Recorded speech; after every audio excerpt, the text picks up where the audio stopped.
PTI दहशतगर्द जमात है, मुंतकी अंजाम तक पहुंचाएंगे। बानी पीटीआई का बयान मौजूद है। उन्होंने दहशतगर्दों को लाकर मुल्क में बसाया।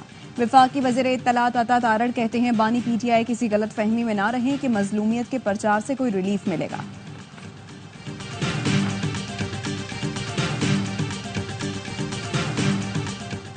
नाम नेहाद मुंसिफ ने साजिश करके पीकेएलआई को तबाह करने की कोशिश की। उस वक्त की हुकूमत ने भी पीकेएलआई के बोर्ड को तबाह किया। वजीर आजम शहबाज शरीफ का जिना मेडिकल कॉम्प्लेक्स का संगे बुनियाद रखने की तकरीब से खिताब, कहा इलाज और आम आदमी की खुशहाली पर सियासत नहीं होनी चाहिए।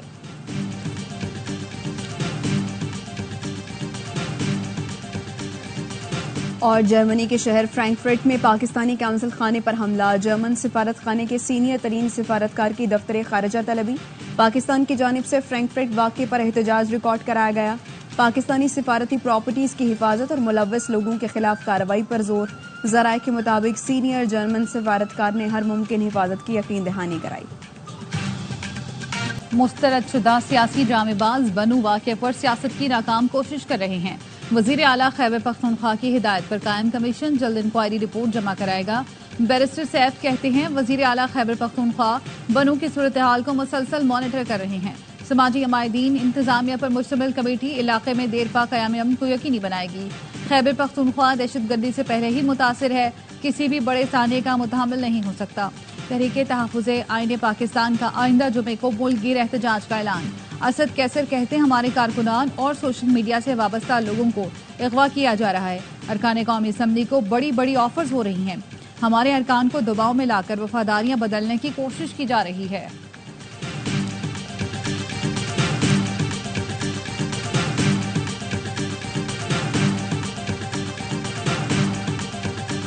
मौलाना साहब एक सियासी शख्सियत है, चुन चुन के वो बदले ले रहे हैं। उनकी एक सियासी जीत मैं समझता हूँ कि रोजाना असद कैसर उनके दरबार पे हाजिर होते हैं। माल गनीमत जो मौलाना फजल रहमान से लूटा गया है वो तो पीटीआई में तकसीम की गई। गौर साहब ने जो उनके अभी चेयरमैन भी हैं, उन्होंने स्टेटमेंट दिया कि हमारी कोई ऐसी बातचीत मौलाना फजल रहमान साहब से नहीं हुई। मौलाना फजलुर रहमान पीटीआई से चुन चुन कर इंतकाम ले रहे हैं। बैरिस्टर गौहर जेयूआई और पीटीआई मुज़ाकरात से मुनहरिफ हो गए। गवर्नर केपी फैसल करीम कुंडी कहते हैं खैबर पख्तूनख्वा में लाकानूनीयत उरूज पर है। अमनो अमा की सूरत हाल पर सूबाई असम्बली का इजलास बुलाया जाए। सूबाई हुकूमत अपने मेंबरान को सूबे की सूरत हाल पर आगाही देने में नाकाम है। एपेक्स कमेटी के इजलास का इनकाद अभी तक मुमकिन नहीं हो सका। वजीर आला अपनी पार्टी के 10 साला दौर की कारकर्दगी पर मुझसे मनाजरा कर लें। हत्ता के इज्जत का दावा वो करे जिसकी अपनी कोई इज्जत हो।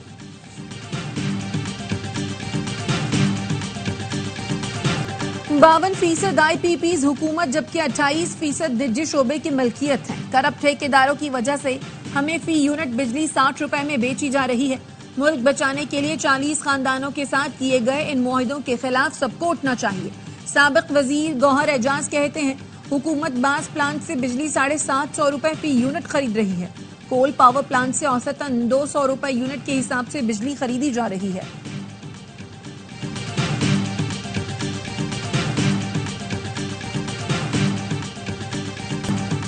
कराची में बिजली की लोड शेडिंग का दौरानिया बढ़ा दिया गया। फन्नी खराबी के नाम पर बिजली की तवील बंदिश मामूल बन गया। शदीद गर्मी में तवील लोड शेडिंग से शहरियों का जीना दुश्वार कर दिया गया। अमीर जमात इस्लामी कराची मरम जफर कहते हैं बिजली चोरी न करने वाले भी लोड शेडिंग का शिकार हैं। लोड शेडिंग पर नेफ्रा के इलेक्ट्रिक पर जुर्माना भी कर चुकी है, लेकिन केई को परवाह नहीं। शहरियों का कहना है वक्त पर बिल अदा करते हैं, फिर भी लोड शेडिंग करके हम पर इतना जुल्म क्यों किया जाता है। MQM का कराची के मुख्तलिफ इलाकों में बिजली की लोड शेडिंग पर तशवीश का इजहार। तलबा की जिद्दोजहद रंग लाई। बांग्लादेश की सुप्रीम कोर्ट ने मुलाजमतों में कोटे पर हाईकोर्ट का फैसला गैर कानूनी करार दे दिया। सरकारी मुलाजमतों में 93% भर्तियां मेरिट पर होंगी। 71 की जंग में हिस्सा लेने वालों की औलादों को सरकारी मुलाजमतों में कोटा 30% से कम करके 5% कर दिया गया। बांग्लादेश की सुप्रीम कोर्ट ने फैसला सुना दिया। कोटे पर भर्ती से मुतालिक हाई कोर्ट के हुक्म पर अमल दरामद रोक दिया। सुप्रीम कोर्ट ने कहा सिविल सर्विस की 5% मुलाजमतें जंग आज़ादी में हिस्सा लेने वालों के बच्चों के लिए बरकरार रहेंगी। खवातीन, माजूर, अकलियतों और तीसरे जिन्स के लिए 2% कोटा मुख्तस रहेगा।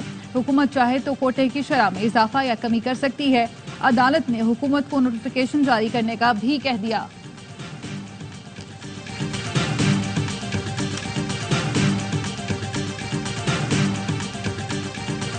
नंबर गेम 115 है इस वक्त पीटीआई को। रिजर्व सीट्स के बाद 4-5 सीटें मेरे जेयूआई की हैं। आपको 40 सीटें और चाहिए टू टर्न द टेबल। यहाँ 55 सीटें जो हैं वो खुल रही हैं। With in 45 days tables can be turn. 2018 का इलेक्शन रिग्ड नहीं था, 2018 का इलेक्शन मैनेज्ड।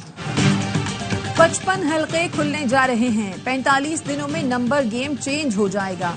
साबिक वफाकी वजीर फवाद चौधरी का बड़ा दावा। कहते हैं नून लीग ने फैज हमीद के जरिए चीफ इलेक्शन कमिश्नर लगवाया। 2018 का इलेक्शन धांधली ज़दा नहीं मैनेज था। बोले कमर बाजवा ने एक तौसी पीटीआई से ली, दूसरी नून लीग से लेना चाहते थे। 2019 में जब नवाज शरीफ को बाहर भेजा गया तो मुझे लगा दूसरी तरफ काम शुरू हो गया है। सारे मसाइल का हल ग्रैंड डायलॉग है। नून लीग और पीपल्स पार्टी एक हकीकत है, उनसे बात करनी पड़ेगी। एक सवाल के जवाब में कहा, मैंने जाते ही पांव पकड़ ली और माफी मांग लिए, इसलिए प्रेस कॉन्फ्रेंस नहीं करनी पड़ी।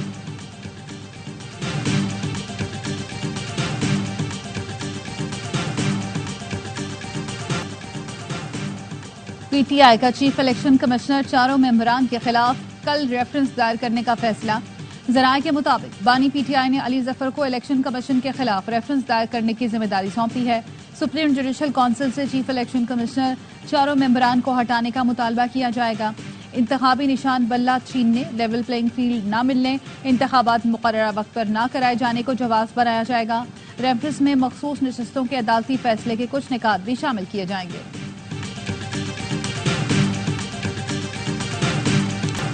आसिफ किरमानी ने मुस्लिम लीग नून को खैरबाद कह दिया। कहा अवाम महंगाई और बिजली के भारी बिलों से मर रहे हैं। खुशामदी टोला सब अच्छा की गर्दान कर रहा है। नवाज शरीफ साहब सब अच्छा नहीं है। तफसीली बयान जल्द जारी करूंगा।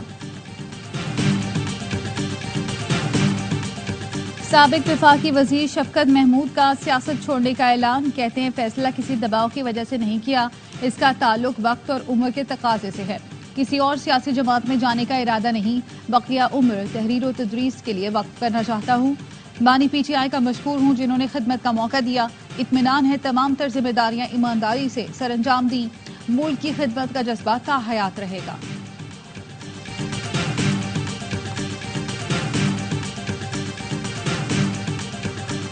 मेरे जाती ख्याल में ये है कि पीटीआई को आप दो हिस्सों में तकसीम कर सकते हैं। एक वो लोग हैं जो 9 मई या किसी भी इस किस्म की एक्टिविटी में है, उनके खिलाफ केसेस चलाएं, उनको सजाएं दें। और वो लोग जो बेवतन हैं और पार्टी में बैठे हुए हैं, तो किसी पॉलिटिकल पार्टी को उस तरीके से बैन करना मुनासिब नहीं है। पीटीआई पर पाबंदी का फैसला नून लीग का है। पीपल्स पार्टी से मशवरा नहीं किया गया।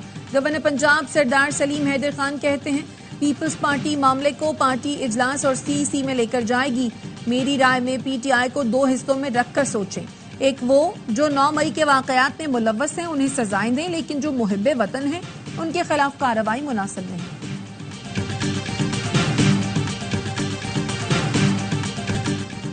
पाकिस्तान की तारीख में पहली बार रेस्क्यू एयर एम्बुलेंस से मरीज की मुंतकली। 2 रोज कबल छत से गिरकर मफलूज मरीजा को मियांवाली से रावलपिंडी मुंतकिल किया गया। हलीमा बीबी के अहले खाना ने मरियम नवाज का शुक्रिया अदा किया। कहा आप हमारे लिए रहमत का फरिश्ता साबित हुई। वजीर आला पंजाब ने कहा बेहतरीन और बवक्त इलाज पर हर शहरी का हक है जो जरूर दिया जाएगा।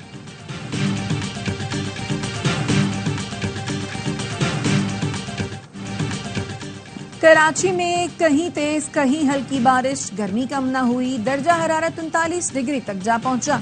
शिद्दत 50 डिग्री तक महसूस की जा रही है। महकमा मौसमात का कहना है शहर के बेशतर मकामात में आज तेज बारिश का इम्कान है। हवा का कम दबाव बरकरार रहा तो कल भी शहर के मज़ाफाती इलाकों में बारिश होगी। कल शाम से समंदरी हवाएं बहाल होने की तवक्को। समंदरी हवाएं बहाल होने के बाद दर्जा हरारत में कमी आएगी। नैब टीम की तोशा खाना के नए रेफरेंस में बानी पीटीआई और बुशरा बीबी से अडियाला जेल में 6ठे रोज तफ्तीश। नैब टीम तफ्तीश से मुतालिक पेशरफ रिपोर्ट कल अदालत में पेश करेगी। अदालत ने बानी पीटीआई और बुशरा बीबी को 22 जुलाई को दोबारा पेश करने का हुक्म दे रखा है।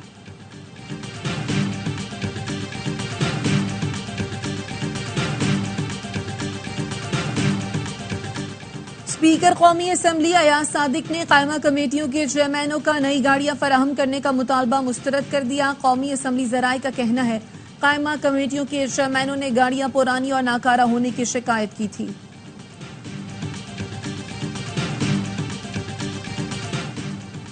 मुश्तरका मुफादात कौंसिल का कल होने वाला इजलास फिर मुलतवी। इससे पहले 10 जुलाई को भी इजलास मुलतवी किया गया।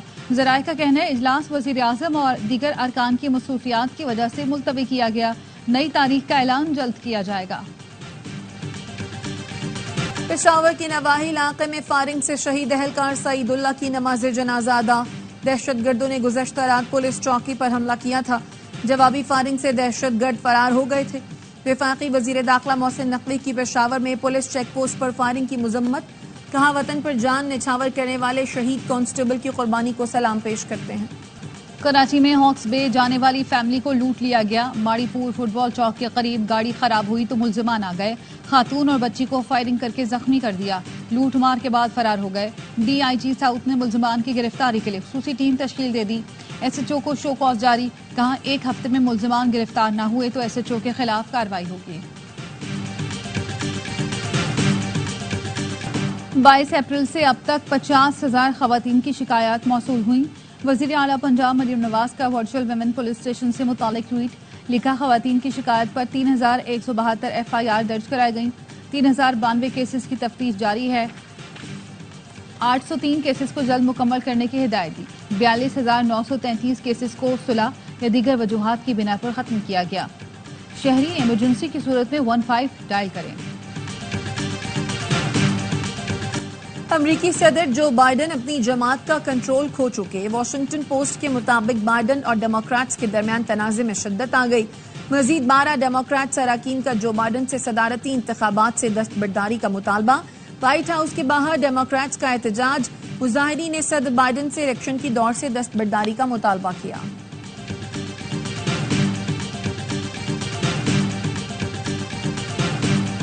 अमरीकी रिपब्लिकन पार्टी के सदारती उम्मीदवार डोनाल्ड ट्रंप ने डेमोक्रेट पार्टी रहनुमाओं पर तंज के तीर बरसा दिए। मिशिगन में इंतखाबी रैली से खिताब में सदर जो बाइडन को कमजोर तरीन सदर कह डाला। नायब सदर कैमला हैरिस का मजाक उड़ाते हुए उन्हें पागल करार दिया। नैन्सी पेलोसी का भी तमस्खर उड़ाया। ट्रंप ने कहा मैंने तो जमहूरियत के लिए गोली खाई है, इसके लिए खतरा कैसे हो सकता हूँ। 5 नवंबर अमरीकी तारीख का अहम दिन होगा। हम मिलकर एक बार फिर अमरीका को अजीम और महफूज मुल्क बनाएंगे। गजा में महाजरीन कैंप पर इसराइली फोर्सेस की बमबारी। हजारों फलस्तीनी दरबदर। नसीरात कैंप पर बमबारी में एक ही खानदान के 7 अफराद जान से गए। अलबरीज कैंप पर हमले में 3 फलस्तीनी शहीद। 1 हफ्ते के दौरान इसराइली फोर्सेस की जारहियत में 200 से ज्यादा फलस्तीनी शहीद हो चुके। अमरीकी वजीर खारजा एंटनी ब्लिंकन का कहना है फरीकैन जल्द मुआहदे के करीब पहुंचने वाले हैं। कुछ मसाइल बाकी हैं जिन्हें हल किया जा रहा है। इसराइल ने तल अवीव पर हमले के बाद यमन की बंदरगाह पर फजाई हमला कर दिया। 3 अफराद हलाक, 80 से ज्यादा जख्मी। इसराइली फौज का कहना है हौसियों के अहदाफ को निशाना बनाया गया। हौसियों का इसराइल को मौसर जवाब देने का ऐलान। कहा इसराइल में अहम अहदाफ को निशाना बनाएंगे। जुमे को तल अवीव पर अमरीकी सिफारत खाने के करीब हौसियों के ड्रोन हमले में 1 शख्स हलाक और मुतादिद अफराद जख्मी हुए थे। चेयरमैन PCB मोहसिन नकवी 1 रोजा दौरे पर आज रात श्रीलंका पहुंचेंगे। ICC इजलास में शिरकत करेंगे।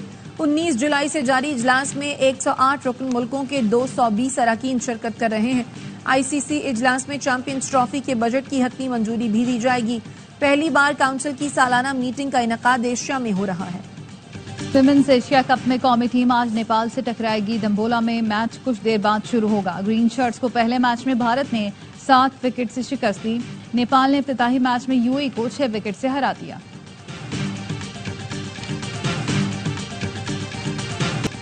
पाकिस्तानी स्क्वॉश प्लेयर नासिर इकबाल ने ऑस्ट्रेलिया में टाइटल अपने नाम कर लिया। PSA challenger Tasmanian open squash के फाइनल में स्विट्जरलैंड के डेविड बार्नेट को 3-1 से हराया। गुज़श्ता चंद रोज के दौरान नासिर को ऑस्ट्रेलिया में तीसरा टाइटल है। नासिर ने ऑस्ट्रेलिया में बेंडिगो और शार्पटन ओपन भी जीता था।